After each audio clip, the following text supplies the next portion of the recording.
Il en raconte des histoires dans son ouvrage La couleur des fantômes, édition Talent Édition, Jean-Jacques Debout. Et pas des moindres.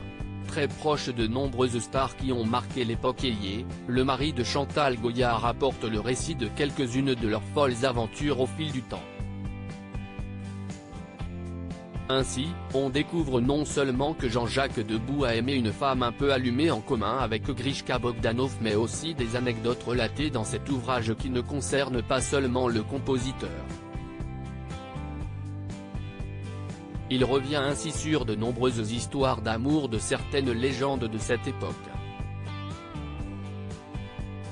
Avec notamment, Johnny Hallyday. Jean-Jacques Debout a été très ami avec le regretté rocker et a même aimé l'une des femmes qui a compté le plus pour lui, Sylvie Vartan. Je voyais beaucoup Sylvie à l'époque, raconte Jean-Jacques Debout dans les pages de son bouquin.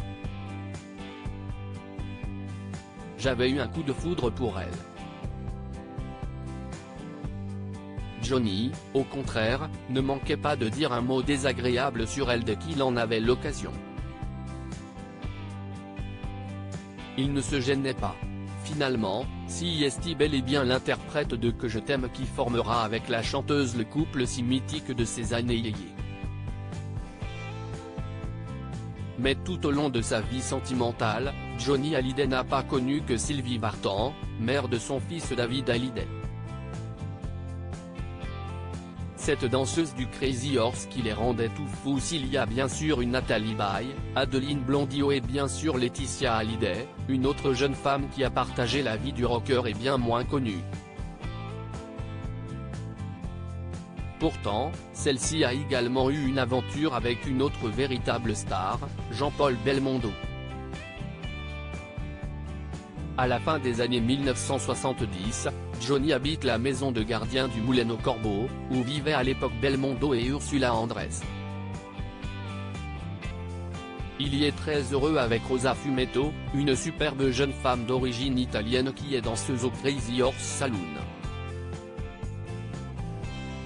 La relation Cohen-Chrétien, l'artiste et la jeune danseuse, exaspère Alain Bernardin, patron du Crazy Horse.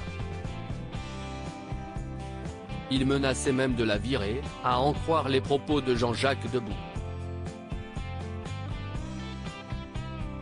Mais elle va alors finir par quitter Johnny Hallyday pour Belmondo.